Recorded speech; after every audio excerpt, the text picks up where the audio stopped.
বড়লোক স্বামী তোমাকে চাকরি করতে দেয়? ভালো লাগলো? গোফ রেখেছো কেন? একদম ভালো লাগছে না। কেটে ফেলবো বলছো? আমার কথা কাটবে কেন?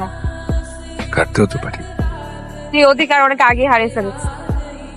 শাড়ির সঙ্গে এখন চুলের খোপায় ফুল দাও না? অত সাজগোজের আর বয়স কে আছে? কি যে বলো না, তুমি একদম আগের মতোই আছো।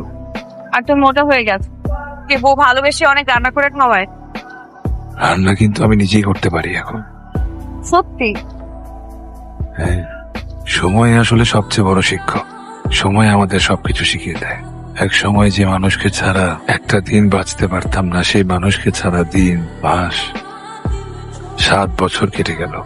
এই সময় কি মানুষকে ভালো থাকতে শিখিয়ে দেয়। একটু স্মৃতিগুলো যন্ত্রণা দেয়, বুকের মধ্যে চিনচিন এক ব্যথা অনুভব হয়।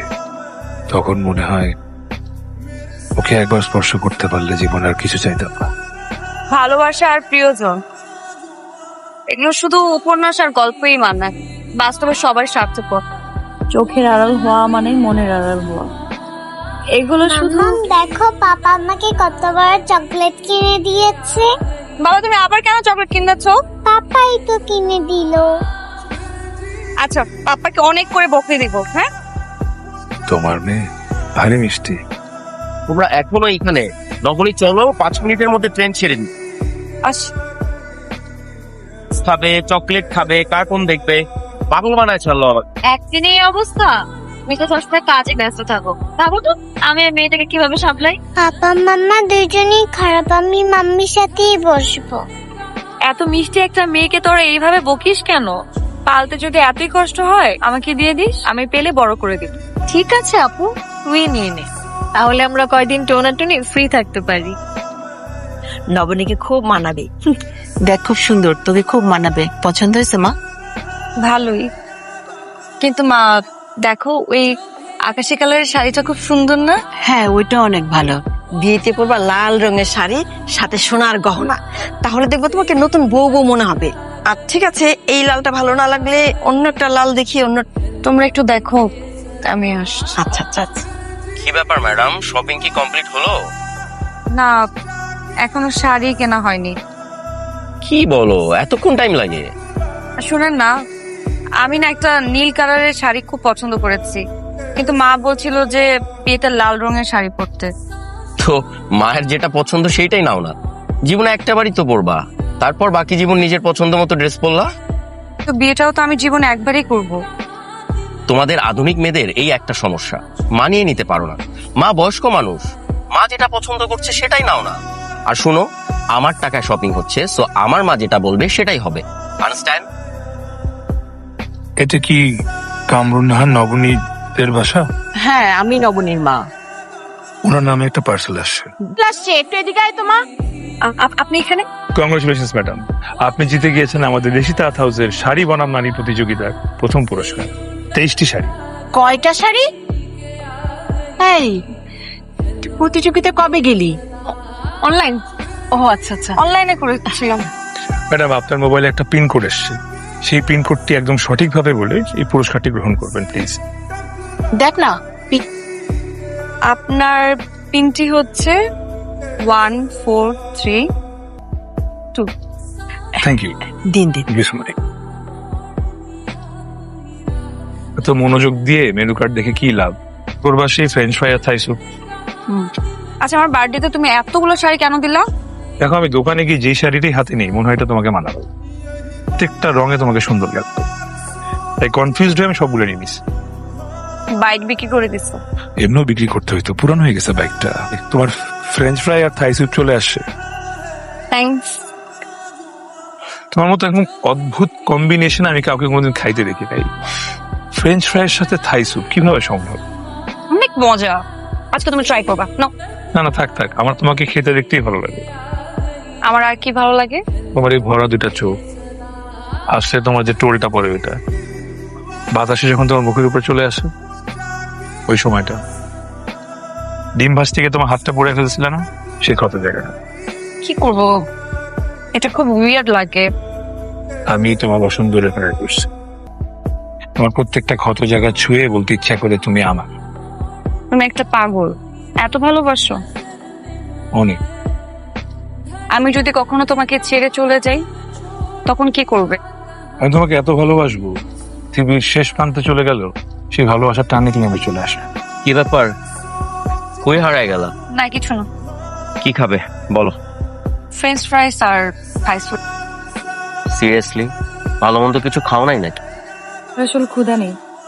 তাহলে আমি আমার মতো করে অর্ডার করে দিই। টি-বোন স্টেক দিবেন with cream of mushroom sauce আর গ্রিল ভেজিটেবলস। পা তুলে বসে আছো রেস্টুরেন্টে এসে, ম্যানার শিখো নাই?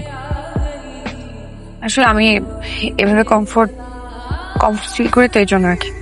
তোমার হাতের এই স্পটটা কিসের? বিয়ের পরে প্লাস্টিক সার্জারি করে নেবা।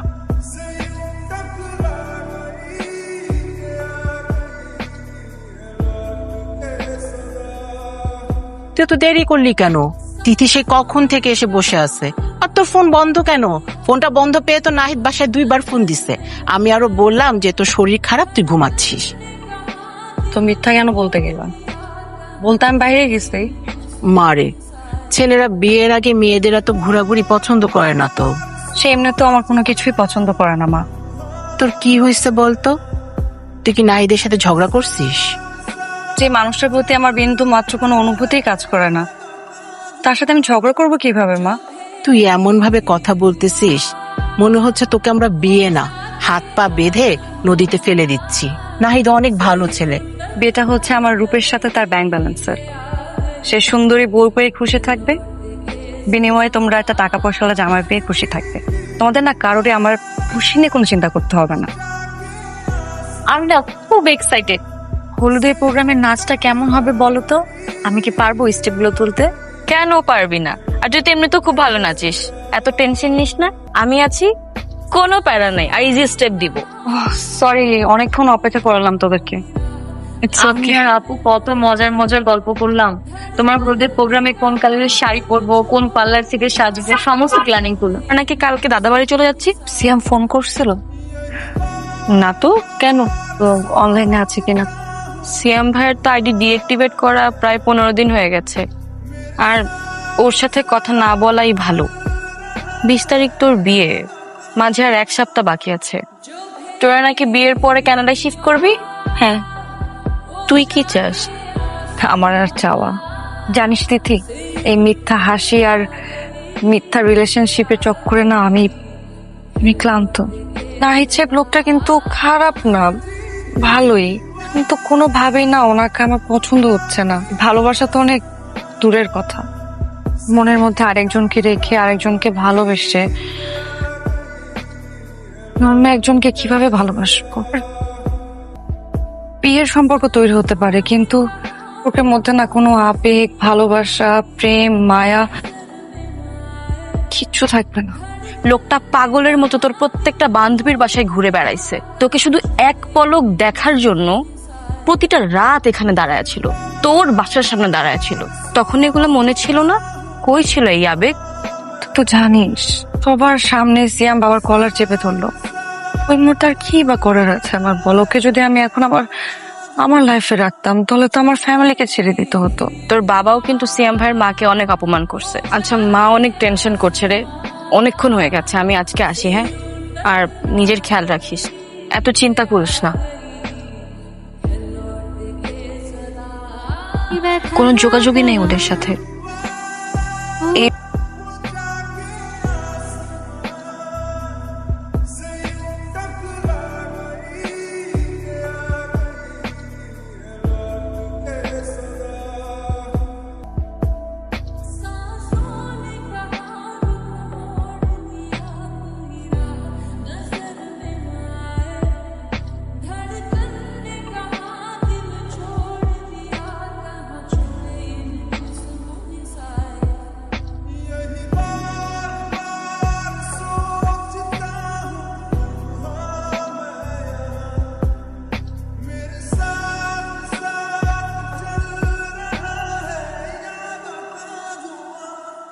जो भी